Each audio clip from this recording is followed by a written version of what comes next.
I'm live. Good afternoon, good night.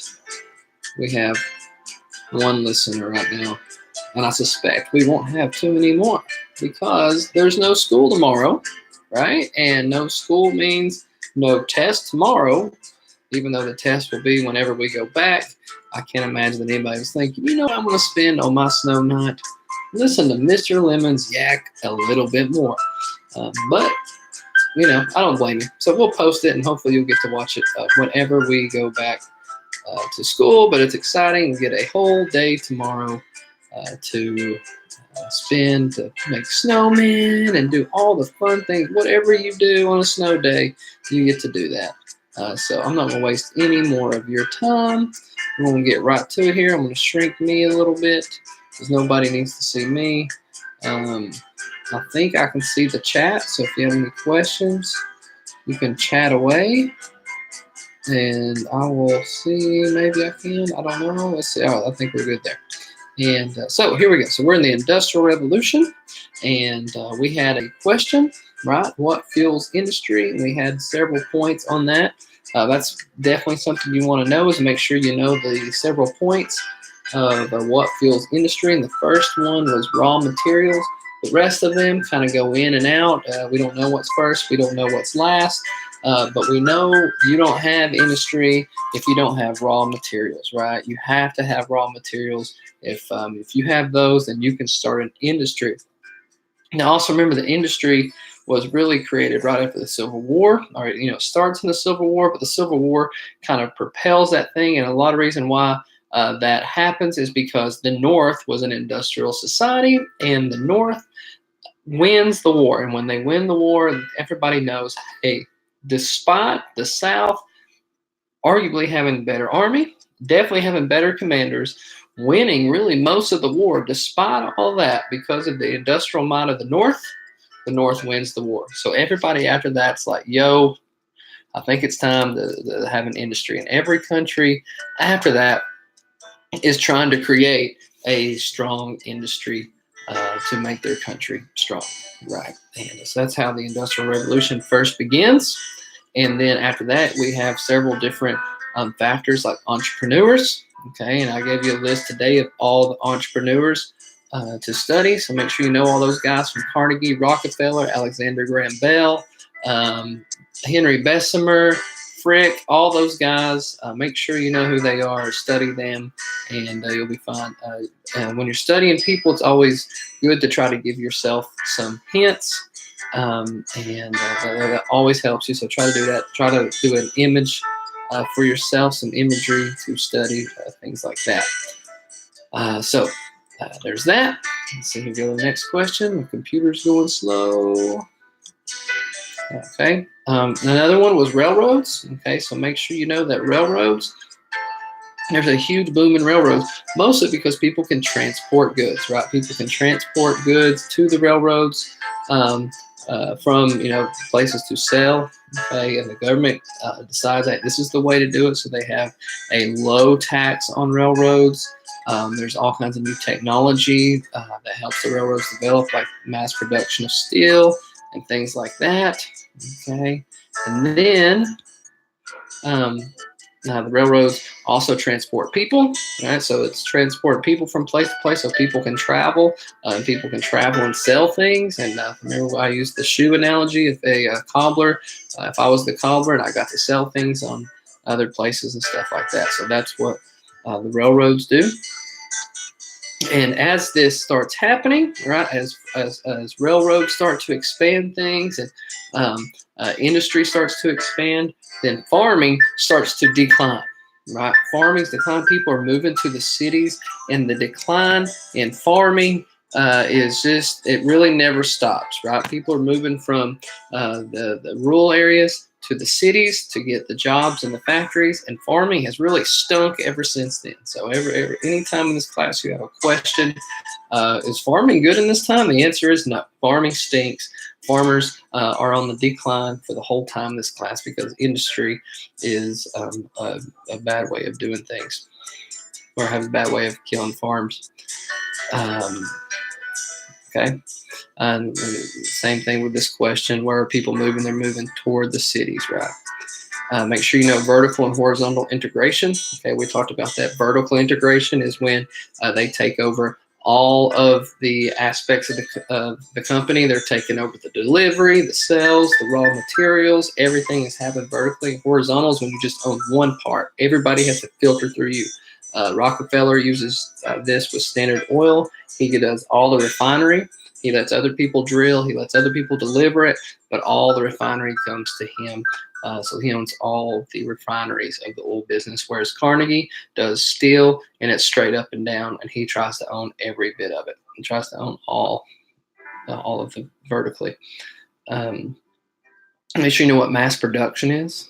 Okay, it's when you're producing things massively. Obviously, it makes products cheaper. Okay, it makes products cheaper, and it allows people to buy them. When products are cheaper, they can buy them, and when they can buy products, okay, then they have free time to do certain things. Okay, so a good example of this would be making shirts in a factory, or and all these factories had to run on electricity, all these different things for that. So know what mass production is, what it looks like, and all that good stuff. Immigration. Okay, remember immigration is another big part. It provides the workforce. Provides the workforce for industry. You can't really have all this stuff. You don't have people making all the stuff. If you don't have people mass producing things, it required people working back then. And this was provided through immigrants. Okay. And so these immigrants, when they came over, the European immigrants came to Ellis Island. The Pacific and Asian immigrants went to Angel Island. Right, Ellis Island and Angel Island, and Ellis Island was really easy to get through. Ellis Island was they kind of push people through and try to help them get through. And Angel Island is really tough to get through. A lot of it was because of racism. Okay, they didn't like Asians, so they tried to keep them out, and they had to go through all kinds of rigorous tests and things like that in order to get into the country. Whereas Ellis Island was mostly white Europeans. They were pushed on through and helped and everything like that. Once they got here, they found out that the promised land of America definitely wasn't streets made of gold that they thought it was going to be. Okay, and they live in these nasty streets, and they don't speak a lot of language, and things are really bad. But luckily for them, they start the ethnic groups start together, and they create ethnic clusters, and these ethnic clusters start to help each other. Okay, and they start to help each other get jobs, and provide shelter, and things like that. These ethnic clusters would kind of do two things. First, some would turn into gangs that we know today, like the Italian mob and all those things. Another aspect was as politicians like Boss Tweed. Boss Tweed realized if he could get those immigrants to vote for his people, that he could have a lot of power. So it creates something called the boss system. The immigrants got shelter, and they got shelter and food. In exchange, they voted for Boss Tweed's people. And when they voted for Boss Tweed's people, that means that he got power. And so this is kind of how immigration worked and how the urbanization worked in America during this time. And then on the other side is you have the nativists who are very against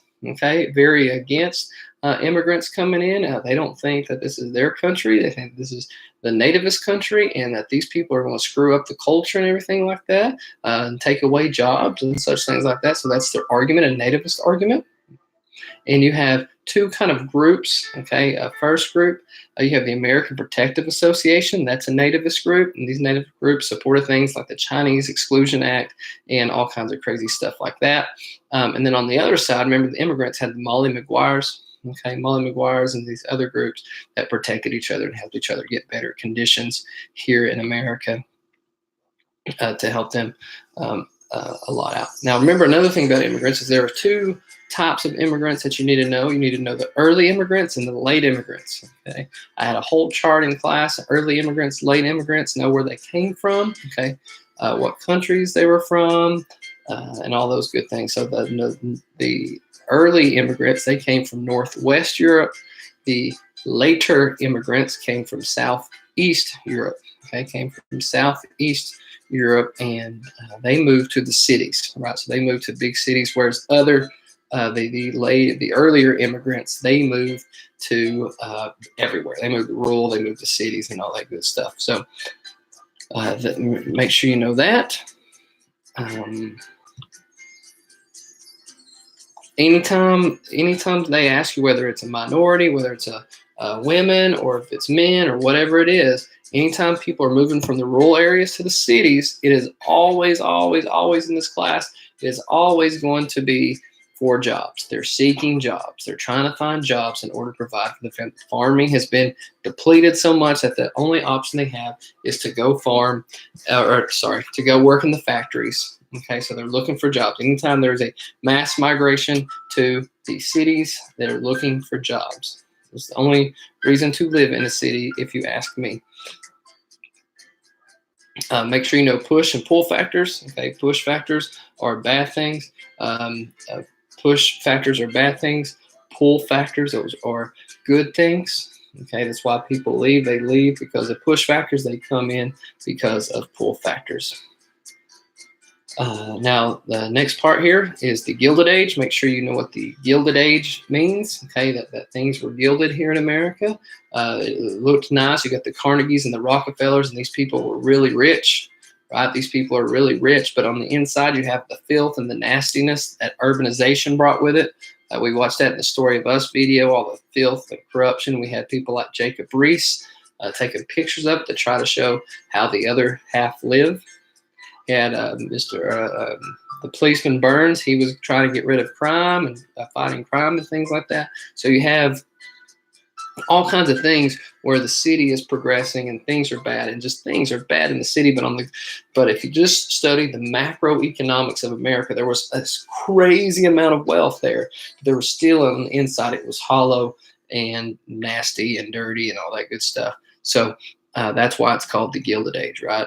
And with all this wealth comes a lot of corruption, right? So there's all this wealth and the corruption up in the high ups. They're paying off politicians, and politicians are getting money from all these things. And there's just a lot of corruption because of the money's only in the hands of a few, and power corrupts, right? So all these people are going to become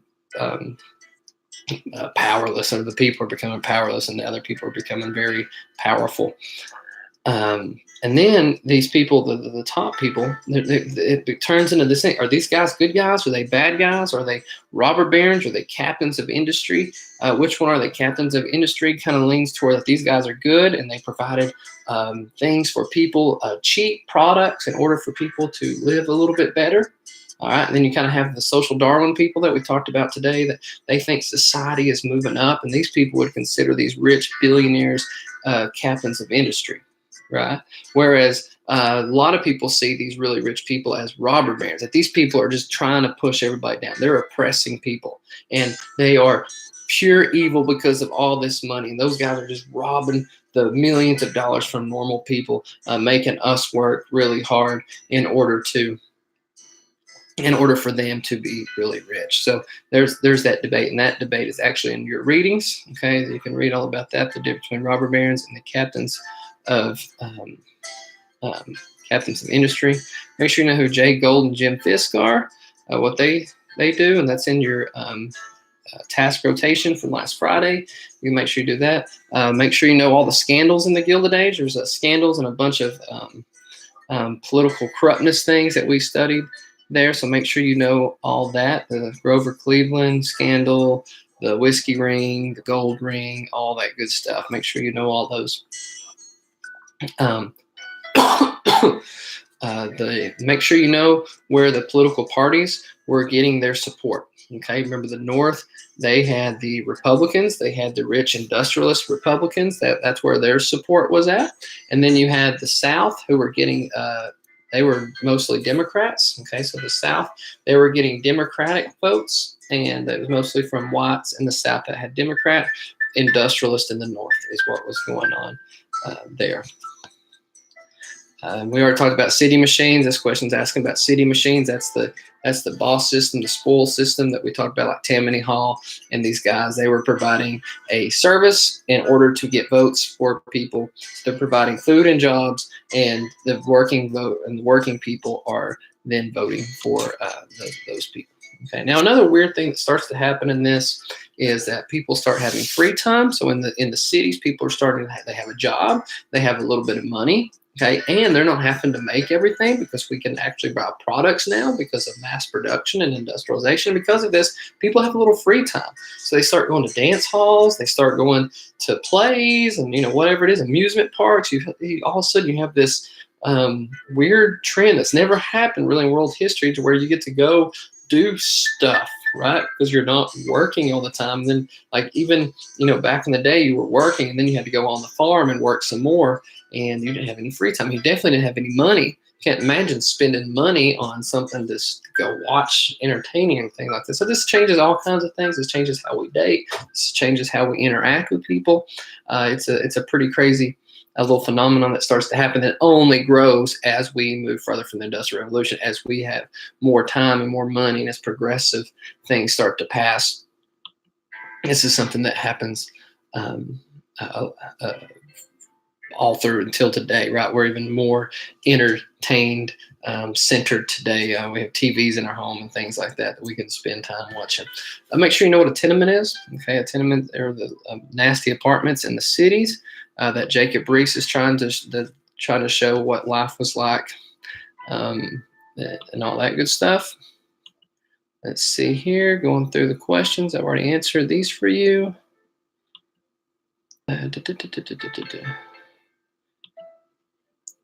Okay, we talked about this early. Laissez-faire. Okay, laissez-faire was a political policy that allowed these industries to really grow because the government didn't put any restrictions on them. Rockefeller could make as much money as he wanted, and then do whatever he wanted with that money. The government didn't tell him to do anything. So laissez-faire was kind of this hands-off approach, right? Like, the government's not doing, there's no restrictions, completely hands-off. The rich people are allowed to do it. They can pay their people whatever they want. They can charge whatever they want. These people were totally controlled with zero government regulations to stop them from doing everything they ever dreamed of. So that obviously leads to a lot of problems. And today we don't have as many problems because we have policies in place to try to protect people, consumers, and things like that. The Bessemer process. Okay, so you want to make sure you know what the Bessemer process is. Henry Bessemer creates it. Andrew Carnegie kind of perfects it and makes a ton of money off this process. To mass produce steel is what it is. So make sure you're studying the Bessemer process. Think about the impact of railroads too. I know that we're kind of jumping everywhere right here because I'm going off of the test, but make sure you know the impact of railroads. Okay, especially when it comes to like standard time and things like that. Let's see here. Okay, know your scandals. We've already talked about the scandals.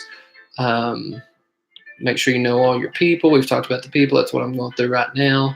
Are the questions about the people ask you to rich. Now, another thing, going back to why it's called the Gilded Age. Remember, there was an extreme rich and an extreme poor. Okay, so that's another part why it's called the Gilded Age, because there's extreme rich. Very, very, very little people are extremely rich. Not a lot, like 1%, maybe even less than 1%, and then 99%. Those people are poor, right? Those people are really struggling to make ends meet and things like that. So that's why these people are called robber barons and such things like that. Make sure you understand what a monopoly is. Okay, we talked about how monopolies are formed. These would be kind of the robber baron. To go back to robber barons, this would be the robber baron thing where the one person kind of owns everything of one specific company. So that means he controls the prices. That means he controls the input, output. There's a lot of power in that. We watched a video today where Vanderbilt owned that one bridge, and he shut down basically all of New York City just so he could get revenge on people. Right, and so that's crazy that a monopoly would have that much power. That's why they're illegal today. You can't really have a monopoly today. So much so that Disney just went through a thing. They were trying to buy Fox, and as they trying to buy Fox, people were like, "This is way too close to a monopoly," and they had to go to court in order to buy that company because of government regulations. There were no government regulations back then, but there is today for these reasons because they had too much power in a business. When you have a monopoly like that. Let's see here. Edison invented the light bulb. Urbanization. We already talked about urbanization. You should know what that is. I already know we're factory workers. So that's pretty much it. Okay, I just went through the test. A big chunk of it is asking the entrepreneurs and things like that. If you have your notes and you've been paying attention in class, I feel like this is a pretty straightforward test. You just follow along with your notes and your PowerPoints and listen to this video a couple times and study. And hopefully we'll be back in school, sometime soon, and it won't be absolutely forever before you have to take this test. But study hard. I'll see you when I see you. Have fun in the snow. I know me and my boys are going to have fun, at least one boy, because the other one's 9 months. He's a little young for snow activities yet. But me and the 4-year-old, we're going to go out and freeze and have snot, frozen to our faces and all that fun stuff that we do in the snow. I'll see y'all. Have a good night. Bye-bye.